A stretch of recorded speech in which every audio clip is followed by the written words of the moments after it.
உலகளவில் பெரிய நோய் பாதிப்புகளை கட்டுப்படுத்த உடற்பயிற்சி நடைப்பயணம் மேற்கொள்ள வேண்டும் என்று அமைச்சர் மா சுப்பிரமணியன் அறிவுறுத்தியுள்ளார். இந்திய தணிக்கை குழு சார்பில் சென்னை அடையாறில் நடைபெற்ற மாரத்தான் போட்டியில் வெற்றி பெற்ற நபர்களுக்கு அமைச்சர் மா சுப்பிரமணியன் பரிசுகளை வழங்கி பாராட்டினார்.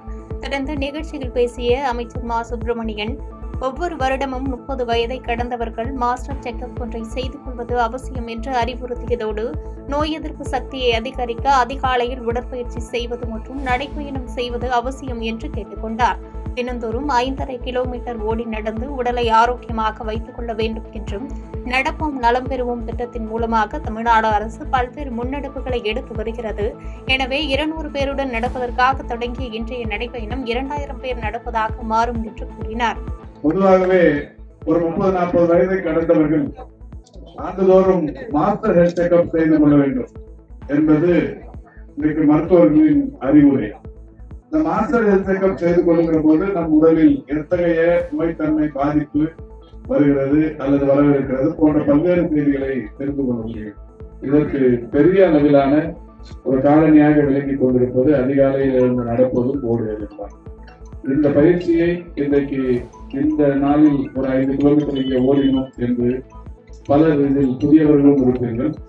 இந்த புதியவர்களுக்கு என்னுடைய ஒரு நட்பு ரீதியான வேண்டுகோள், இன்றைக்கு தொடக்கமாக இதை வைத்துக் கொண்டு இனிமேல் வாழ்நாள் முழுக்க நீங்கள் தினந்தோறும் ஓடிக்கொண்டே இருந்தால் நடந்து கொண்டே. மகாராஷ்டிராவில் ஆட்சி அமைக்க 145 இடங்கள் தேவை என்ற நிலையில் பாஜக கூட்டணி 221 இடங்களில் முன்னிலையில் உள்ளது. இந்நிலையில் இந்த வெற்றியை தமிழ்நாடு பாஜக தலைமை அலுவலகத்தில் பாஜக தொண்டர்கள் இனிப்புகள் வழங்கியும் பட்டாசுகள் வெடித்தும் கொண்டாடினர். கொண்டாட்டத்தின் போது செய்தியாளர்களை சந்தித்து பேசிய தமிழிசை சவுந்தரராஜன், 2 மாநிலங்களில் மக்களின் தீர்ப்பை ஏற்றுக்கொள்கிறோம் என்றும், மகாராஷ்டிராவில் பாஜக கூட்டணிக்கு கிடைத்திருக்கக்கூடிய வெற்றி பாரதிய தேசம் முழுவதும் உள்ள கருத்து என எடுத்துக் கொள்ளலாம்.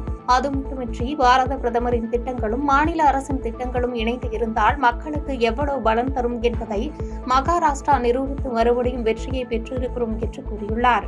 இதுல பெரிய மாநிலமான பலம் பொருந்திய மாநிலமான மகாராஷ்டிராவில் பாரதிய ஜனதா கட்சியின் கூட்டணி ஆட்சி அறுதி பெரும்பான்மையோடு நடைபெற இருக்கிறது என்ற மகிழ்ச்சியை நாங்கள் பகிர்ந்து கொள்கிறோம். ஏனென்றால் மகாராஷ்டிரா என்று வரும்பொழுது மற்ற மாநிலங்களிடமிருந்து ஒரு வேறுபட்ட மாநிலம். பாரத தேசத்தில் உள்ள அத்தனை மாநிலத்து மக்களும் அங்கே பணிபுரிபவர்கள், அங்கே வசிப்பவர்கள். அதனால் ஒரு சின்ன பாரத தேசம் என்றே மகாராஷ்டிராவை சொல்லலாம். ஆக மகாராஷ்டிராவில் பாரதிய ஜனதா கட்சி கூட்டணிக்கு கிடைத்திருக்கின்ற வெற்றி பாரத தேசம் முழுவதும் உள்ள கருத்து என்று எடுத்துக்கொள்ளலாம். அதனால மகாராஷ்டிராவின் வெற்றியை ஒரு சரித்திரம் முக்கியத்துவம் வாய்ந்த வெற்றி என்பதை நாங்கள் இங்கே பதிவு செய்கிறோம். திண்டுக்கல் மாவட்டம் பிள்ளையார்நத்தம் ஊராட்சியில் மாவட்ட ஆட்சித்தலைவர் பூங்குடி தலைமையில் கிராம சபை கூட்டம் நடைபெற்றது. இந்த கிராம சபை கூட்டத்தில் சிறப்பு விருந்தினராக கலந்து கொண்ட ஊரக வளர்ச்சித்துறை அமைச்சர் ஐ. பெரியசாமி தூய்மை பணியாளர்களுக்கு சால்வை அணிவித்து கௌரவித்தார். தொடர்ந்து செய்தியாளர்களை சந்தித்து பேட்டியளித்த அமைச்சர் பெரியசாமி, இங்கு கூட்டணி ஆட்சி நடைபெறவில்லை, திமுக ஆட்சிதான் நடைபெறுகிறது என்றும், ஆட்சியில் நாங்கள் யாருக்கும் பங்கு வழங்கியது கிடையாது, ஆட்சியில் பங்கு என்பது எப்பொழுதும் கொடுத்தது இல்லை என்று தெரிவித்தார். சட்ட ஒழுங்கை நிலைநாட்டுவதில் முதலமைச்சர் உறுதியாக உள்ளார் என்றும், ஆட்சிக்கு வந்தவுடன் போதைப்பொருள் வழக்குகளில் தொடர்புடையவர்கள் சொத்துக்களை பறிமுதல் செய்து கடுமையான நடவடிக்கை எடுத்த ஒரே அரசு திமுக அரசு என்று கூறினார். கூட்டணி என்பது திராவிட முன்னேற்ற கழகத்தை பொறுத்தளவில் ஒத்த கருத்துடைய இயக்கங்கள், காங்கிரஸ் பெரிய இயக்கம், மார்க்சிஸ்ட் கம்யூனிஸ்ட் கட்சி, எல்லாம் சிறுபான்மை இயக்கம், அது நம்ம இருக்கக்கூடிய முஸ்லீம் லீக் தொடர்ந்து 67 கூட்டணியில் இருக்காங்க. இப்போ நேற்று வரல, அது அவங்க விருப்பம், எங்களுக்கு அதை பற்றி இல்லை. ஆனால் கூட்டணிங்கிறது கூட்டணி ஆட்சிங்க நடக்கலை, திமுக ஆட்சி தான் நடக்குது. ஆட்சியில் யாருக்கும் நாங்கள் பங்கு வழங்கியதே கிடையாது. கூட்டணி இருக்கும், எத்தனை கட்சி வந்தாலும் கூட்டணி இருக்கும், இடம் காப்பாங்க, கொடுப்போம், அவ்வளோதான். ஆட்சியில் பங்கு என்பது எப்பொழுதும் கொடுத்ததே இல்லை. கும்பகோணத்தில் தஞ்சை வடக்கு மாவட்ட காங்கிரஸ் நிர்வாகிகள் ஆலோசனை கூட்டம் நடைபெற்றது. தஞ்சாவூர் மாவட்டம் கும்பகோணத்தில் தஞ்சை வடக்கு மாவட்ட காங்கிரஸ் நிர்வாகிகள் மற்றும் உறுப்பினர் சேர்க்கை கூட்டம் தனியார் சொகுசு விடுதியில் தஞ்சை வடக்கு மாவட்ட தலைவர் TR லோகநாதன் தலைமையில் நடைபெற்றது. இந்நிகழ்ச்சியில் மயிலாடுதுறை நாடாளுமன்ற உறுப்பினர் R. சுதா கலந்து கொண்டு நிர்வாகிகளுக்கு ஆலோசனைகளை வழங்கி சிறப்புரையாற்றினார். இதில் தமிழ்நாடு காங்கிரஸ் நிர்வாக கமிட்டி உறுப்பினர்கள் ராஜேந்திரன், பாபு சத்தியமூர்த்தி, கும்பகோணம் மேயர் சரவணன் உள்ளிட்ட பலர் கலந்து கொண்டு சிறப்பித்தனர். ஸ்ரீபெரும்புதூர் அருகே மதுபோதையில் தகராறு செய்யும் கணவன் மீது காதல் மனைவி கொதிக்க வைத்த சமையல் எண்ணெயை ஊற்றிய சம்பவம் பரபரப்பை ஏற்படுத்தியுள்ளது. காஞ்சிபுரம் மாவட்டம் குன்றத்தூர் சோமங்கலம் அடுத்த புதுநல்லூரை சேர்ந்தவர் ரவி. மீன் வியாபாரம் செய்து வரும் இவருக்கு ஜெயந்தி என்ற மனைவியும் 19 மற்றும் 15 வயதில் 2 மகன்கள் உள்ளனர். இந்நிலையில் ரவி தினமும் மது அருந்தி வந்து ஜெயந்தியிடம் தகராறு செய்து வந்ததாக கூறப்படும் நிலையில் சம்பவத்தன்று மதுபோதையில் மனைவியிடம் தகராறு செய்து ரவி உறங்கியுள்ளார். இதனால் கோபத்தில் இருந்த மனைவி ஜெயந்தி சமையல் எண்ணெயை நன்றாக கொதிக்க வைத்து அதை உறங்கிக் கொண்டிருந்த ரவி மீது ஊற்றியுள்ளார். அலறல் சத்தம் கேட்டு அருகில் வசிப்போர் ரவியை மீட்டு கீழ்ப்பாக்கம் அரசு மருத்துவமனையில் சிகிச்சைக்காக அனுமதித்தனர். அங்கு உடல் முழுவதும் வெந்த நிலையில் உயிருக்கு ஆபத்தான நிலையில் ரவி சிகிச்சை பெற்று வருகிறார். இச்சம்பவம் தொடர்பாக மங்களம் போலீசார் ஜெயந்தியை கைது செய்து விசாரித்து வருகின்றனர். செங்கம் அருகே குடும்ப தகராறில் அண்ணன் கத்தியால் குத்தியதில் தம்பி பரிதாபமாக உயிரிழந்தார். திருவண்ணாமலை மாவட்டம் செங்கத்தை அடுத்த மேல் செங்கம் குப்புசாமி நகரை சேர்ந்த முருகன் என்பவரது மகன்கள் சக்திவேல் மற்றும் மணிகண்டன் ஆகிய இருவருக்கும் அடிக்கடி தகராறு ஏற்பட்டு வந்ததாக தெரிகிறது. இந்த நிலையில் சம்பவத்தன்று அண்ணன் சக்திவேல் மதுபோதையில் தம்பி மணிகண்டனிடம் வாக்குவாதத்தில் ஈடுபட்டுள்ளார். ஒரு கட்டத்தில் கைகலப்பாக மாறிய நிலையில் சக்திவேல் வீட்டில் இருந்த கத்தியை எடுத்து தம்பி மணிகண்டனை நெஞ்சு மற்றும் வயிற்று பகுதியில் சரமாரியாக குத்தியதில் அவர் சரிந்து விழுந்து உயிரிழந்துள்ளார். தகவல் அறிந்து சம்பவ இடத்திற்கு சென்ற மேல் செங்கம் காவல்துறையினர் உடலை கைப்பற்றி உடற்கூறு ஆய்விற்காக செங்கம் அரசு மருத்துவமனைக்கு அனுப்பி வைத்து தம்பியை கொலை செய்த அண்ணன் சக்திவேலை கைது செய்து விசாரணை மேற்கொண்டு வருகின்றனர்.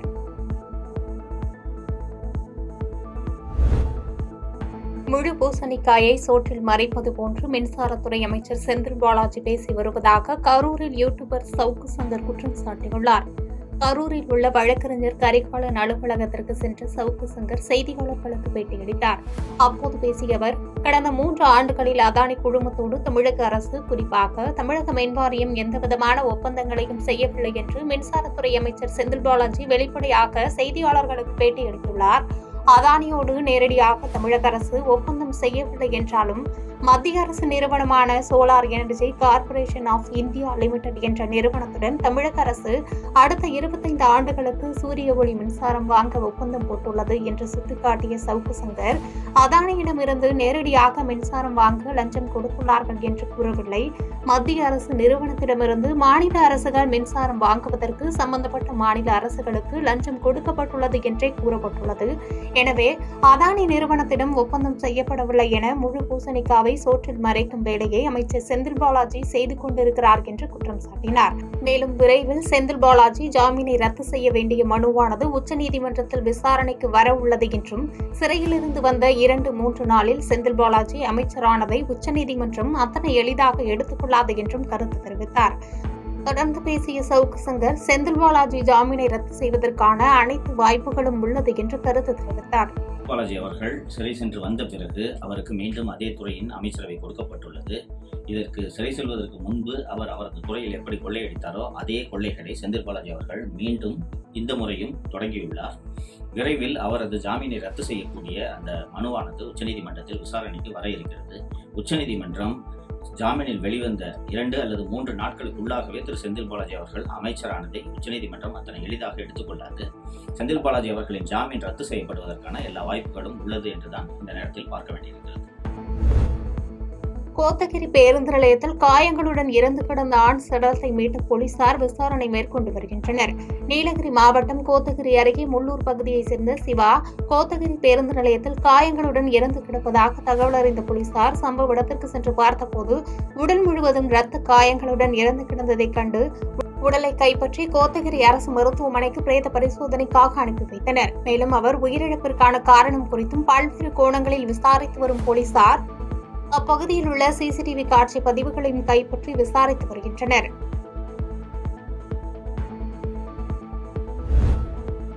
ராசிபுரம் அருகே தனியார் பேருந்தும் லாரியும் நேருக்கு நேர் மோதிக்கொண்ட விபத்தில் 3 பேர் பரிதாபமாக உயிரிழந்தனர்.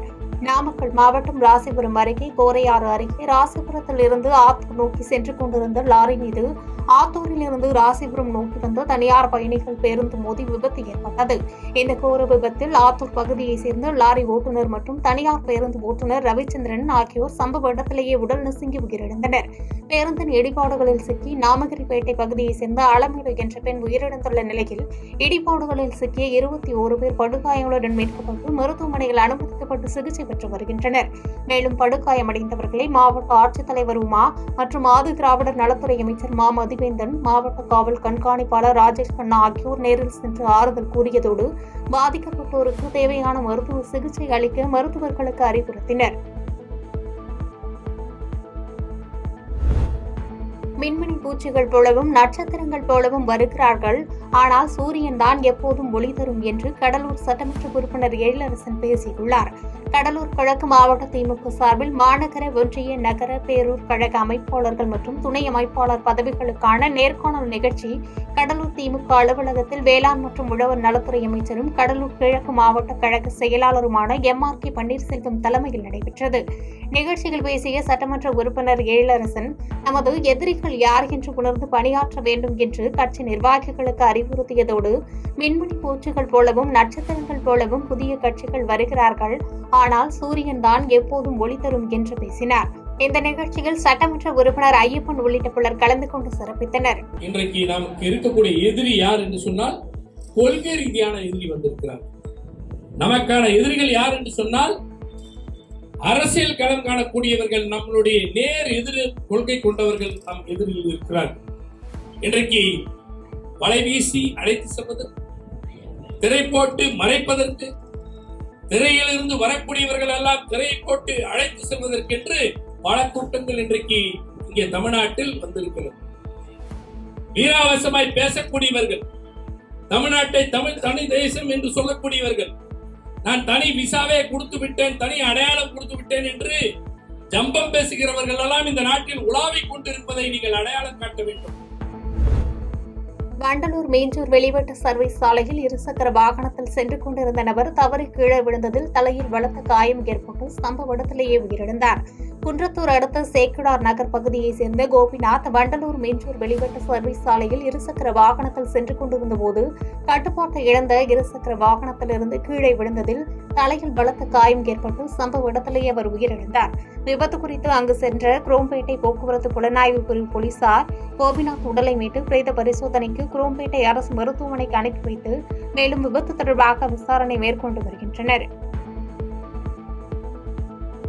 பாதகம் செய்பவரை கண்டால் நாம் பயங்கொள்ளலாகாது பாப்பா, மோதி மிதித்து விடு பாப்பா, அவர் முகத்தில் உமிழ்ந்து விடு பாப்பா. அண்மை செய்திகளை உடனுக்குடன் தெரிந்து கொள்ள இணைந்திருங்கள் இயம்நாடு தொலைக்காட்சியுடன்.